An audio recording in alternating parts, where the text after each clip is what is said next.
Hey, what up guys? How you doing? It is Lasty here. Welcome to a new episode of the FIFA 19 Ultimate Team Road to Glory. This is going to be episode number 41, and in today's episode we are going to go ahead and unlock a new SBC player. We're also going to continue our journey on the weekly objective, which is to place the division rivals to hopefully get some wins so we can earn our 11th FUT swap player. So, you guys know what the team's looking like. It's all good. I did think about maybe trying to change it a little bit for some more other OP players. But I thought, you know what? We better wait until I get my rewards. Because if there's some crazy players in Team of the Week, which I'm sure there are, and if I was to pack any of them in red, then that might define which way I go to change my team. So you've seen I've finally sold my Jonas's. Now, I figured there's probably a chance that they're going to go further up in price. But there's also a huge chance with like Black Friday around the corner, like 3 weeks away or whatever, the market is going to crash and then I'll lose coins on them again. So whilst I could make a clear 1,000 plus coins profit per player, I thought I'm going to sell them. So I ended up getting up to about 100,000 coins, pretty much on the dot actually, and it led me to think, okay, well I've got a little bit of profit from that. Why not unlock this this ultimate Scream, what's his name? Koke, yeah. So why not unlock him? So we can maybe get a couple of decent packs, try our luck. I know that it paid for itself on my main account because I got so lucky in one of the packs. Why not try it out today? Because worst case scenario, we get absolutely nothing. We can sell the players for like 20k, and he will have cost me about 30k to get a nice 86 rated, high rated special card that could be useful for an SBC down the line. So that was the thought process. Anyway, oh, and guys, do me a favor, remember to hit that thumbs up on today's video. Let's go for 1,283 likes today. That would be awesome. Thank you so much in advance. And don't forget, of course, to subscribe to the channel if you're new. Now, with the new patch, and this whole episode is on the new patch, the card designs within the pack animation are freaking massive. So you can see the ring along the bottom is now not there. And the card is huge. So I don't know why that's happened.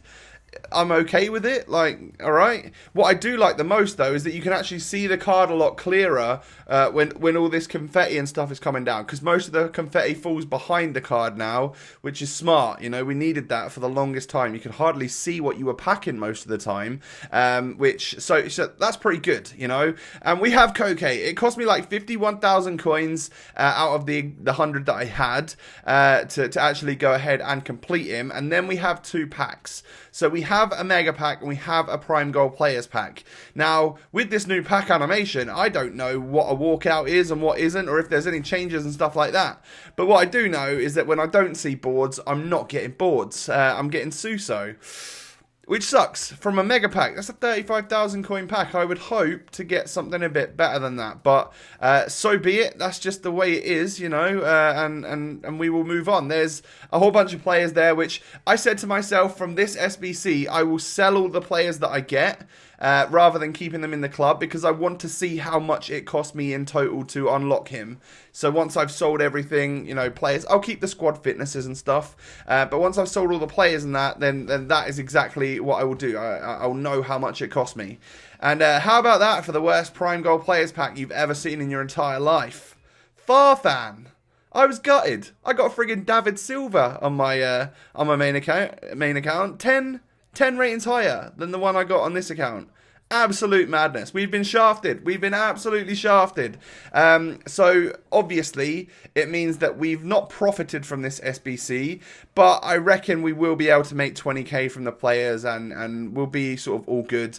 It will have cost us around 30,000 to complete Koke, which I'm absolutely okay with. I feel like that's nice and fairly priced. I hope that you guys get luck like I had on my main account as opposed to what I've had over here. That would be obviously very beneficial for all of you, because yeah, it's nice. It's nice to make profit from time to time on these SBCs. I actually like the risk of it, taking that chance to potentially make money, but definitely coming away with something at the end of it. And I feel like EA have definitely fairly priced that Koke a lot better than what some of the other SBCs have been. And actually, I tweeted about it yesterday too, that Schweinsteiger was incredibly well priced too. It cost us like 15k. So yeah, like absolutely, I love that. I love the requirements on that. So we're now back into division rivals. And I'm not going to lie, the weekend league is easier than division rivals. It really is. I now agree with what some of you guys told me a few weeks ago, that I'm finding this really, really difficult at the moment. Now, I started today on around 1830. I think, ELO, or skill rating, whatever you want to call it, which is about as high as I've ever gotten on this Road to Glory account. So, normally I get up to about that, and then I lose a whole bunch of matches, and then obviously we're down on skill rating, which means that we can then get back up by getting a couple of wins. But yeah, this one, it still hurts when you do get the losses, right? I'm 3-0 down in this game. For some reason, I don't think the gameplay's really changed. I don't think that was going to, really, was it? I think apparently, like, the bicycle kicks and stuff are a little bit better. But yeah, there's not been a huge, like, game-changing, like, actual differences made to the gameplay, which I guess would come in a future patch. I don't know if and when that would come, but yeah, the gameplay hasn't changed much, so it's not like I'm playing bad on completely new gameplay, you know. So that's fine. I can take the loss on that one, and I'm down to 1800 skill rating, so I've been known to win around this level. We're chilling in the middle of rank 3, which is obviously where we're going to finish this week.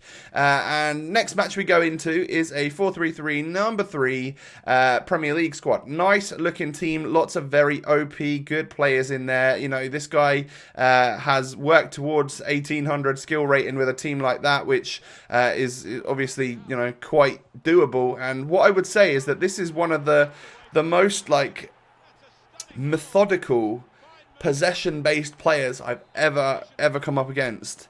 Madness. Like, I think we go into half time and you'll see it in a moment. He's had like 62% possession against me, which means I've had the ball like 38% of the time. Really, really low. For someone like me who only feels in control when I've had over 50% possession, it was one of those games where I was just like, it winds you up because you're not playing your way. You're like having to resort to his level because that's what he's doing. He's the one in control of the game.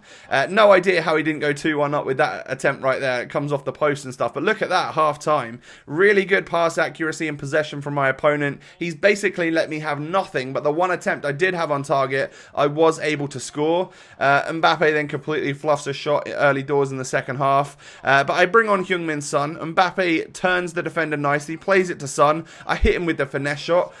I feel like maybe that would often go in, but De Gea's got his hands to it today. From the corner, Lala whips it in. Good save from De Gea, but look at this choppy, terrible, what's going on there? I don't actually know, but I'll take the goal anyway. Yeah, we just got like extreme slice of luck to actually score the goal right there. And then again, I thought I would have run away celebrating with a finesse shot like that. I don't know, maybe finesse shots have been toned down a little bit. I doubt it, but I've missed a couple today, and I don't know if that means anything apart from me just being a bit rusty. It probably just means I'm being rusty. But I get a nice little chip shot there with Heung-min Son. I got through on goal, and his De Gea absolutely rushed out, so I had to hit it. Luckily, it went into the back of the net, and in a game where I was not in control, I was in control of the scoreline, and actually 3-1 up. So it felt... I don't know, it felt completely undeserved for me to get that win just because of the lack of possession that I had. But at least I was being relatively clinical with the attempts that I was getting. So, yeah, GG's Funky Ninjas. I feel like maybe you should have done a little bit better in that game. But in the end, I did have more shots on goal. It's just a little bit less possession.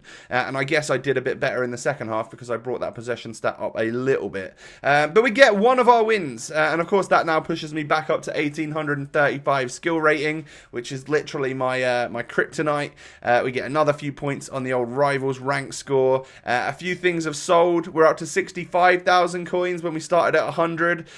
Some things still left to sell, of course. So yeah, you can see where we're going to get up to the point where it is going to cost me around 30k for that Koke. And then we go into our third and final game of today, and I mean, it says Ronaldo's Road to Glory in the corner. I'm not sure if this is someone that makes videos or I doubt it's a Road to Glory. Just looking at the players in the team. If it is a Road to Glory, I'm extremely impressed.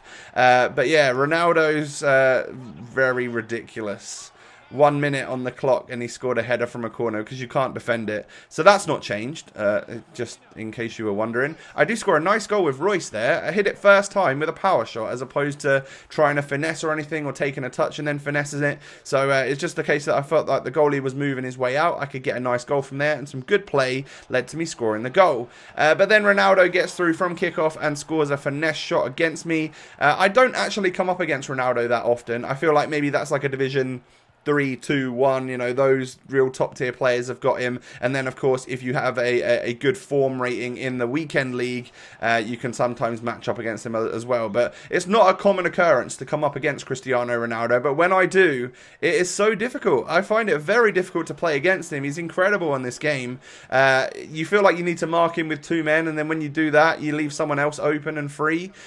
He gets the volley from the corner, but it hits the underside of the bar this time. I thought I cleared it all right, but it heads straight back in towards Pogba, into Ronaldo, who hits it first time, not facing the goal, with the weak foot on the finesse shot. Now, I don't feel like that one should go in, but we know that's been one of the things on this game, right? Those first time finesses when you're not even really staring at the goal. So I tried one right there. It didn't quite work out for me, though. I guess I wasn't at the best angle, and I didn't hit it in the green or anything. But it's something that I'm going to continue to try and work on, because I know that I concede a fair few of them. So I need to add them to my roster of different shot types, right? Goretzka gets inside the box here. I take the power shot, but unfortunately that one does not work out for me. Mbappe then gets basically a free chance on goal from his Courtois being a bit dodgy with the kick from the goal kick, and again I fluffed that one. So at half time we've actually had really good pass accuracy, really good possession, good shots and on target, but I've sort of not been anywhere near as clinical as I have been in previous games.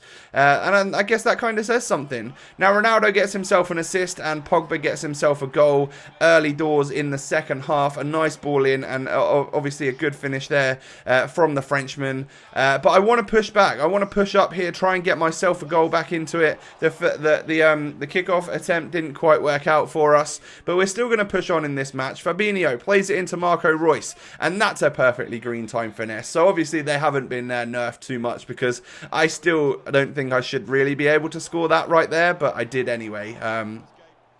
So I think at this point I'd gone all out attack. I needed to give it my all towards the end of this game, but the best I could muster up was that attempt right there. Other than that, it wasn't working out for me. Like I was just losing the ball left, right and centre. So didn't quite have enough in the tank to get back into that game. So unfortunately we come away with a loss once again. And we're really not very far into actually unlocking this FUT swap player. We're only a quarter of the way there. I've got 1 win out of like 5 or 6 matches that I've played in Rivals recently. I really could do with being relegated, so it's a little bit easier. But when I keep getting like the draws and the loss then 1 win, then it sort of keeps your skill rating at really the exact same level, which means I'm struggling, right? I could do with losing 100 skill rating so that it makes it a little bit easier on me, but obviously I don't think I'm going to do that. Maybe I'll just lose 4 in a row, and at that point I'll obviously then hit a little bit of a comeback stride. But yeah, it's definitely not going to be easy. I was thinking about this as well. I was thinking about getting El Shaarawy as the FUT swap player if we are able to get the next couple that we need, but I genuinely don't know if I'd ever use him. And like an 86 rated player that we could stick into an SBC, we've got that in Koke now. And I feel like, I don't know, the chance of maybe getting something in a Prime Players pack also excites me. I know we got an awful Prime Players pack today, and it could be that bad, and we could have done all of this FUT swap stuff for nothing.